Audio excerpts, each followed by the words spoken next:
Hello everyone, Xanarkin Motorsport time. Shout out to Magnatech for sort of making this possible. Here are the top 6 things you should be checking in your car before heading out. These little things can help you go a long way. Literally. First things first, you should check the tire pressure and the condition of all 4 tires. I'm only just showing you 2 tires as an example. This is how closely you're supposed to check them since it's rubber meets road. Another thing you should check, which is extremely important, is your engine oil. Pop open the hood and just pull the oil dipstick out. Good quality oil should be caramel colored, and it should not be colored like Next Cola for petrol engines. And it should definitely, under no circumstances, look like forbidden cold coffee.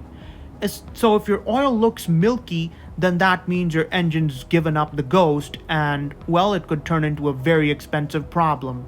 I recommend not driving the car, but like over here, my oil is clean as a whistle because I'm still using the oil from my oil change tutorial video. And now here is what it looks like. Essentially, you want your oil level on your dipstick to be between the left and right dots, but it should inch towards the right side. The next thing you should be doing is checking your car's coolant by removing the coolant cap. Many people put tap water into their car, and that is asking for serious engine trouble. It might save you some money today, but it could turn into a very expensive problem tomorrow. Your car needs that colored stuff, proper coolant. Stick with your choice of red, green, or blue coolant, but stick with one color only after draining the whole coolant and replacing it. Coolant's got not only higher heat absorption properties, but it prevents your internals from rusting. Very, very important. The next thing you should check is how good your battery is. Half of the trouble I just simply have others have me to diagnose is a faulty battery, and it's usually a battery that has gone old or battery terminals that need to be tightened up. So check the indicator, but the indicator is not always a good sign anyway. The next thing you want to do is check the quality of your brake. Oh my god. Yeah, so my phone started overheating and the video got cut, but just check your brake fluid levels, okay? This is how hot it is here in the 40+ degree. I'm out here just making a little tutorial after nearly suffering a heat stroke at my shop, and well, yeah, this is what happened. Anyway, back on topic, make sure you check your brake fluid levels and make sure your brake fluid is not fouling by turning dark.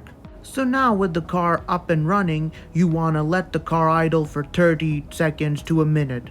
And finally, when you get your car in motion, drive it forward and backward, right, left, and forward, and do the same in reverse.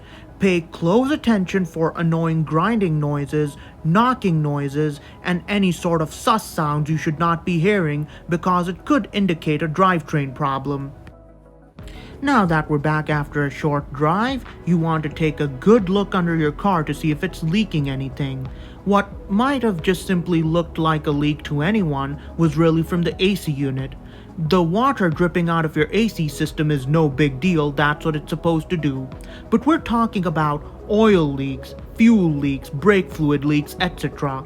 I've listed down in the description as much as I can how to identify a leak and how serious it is.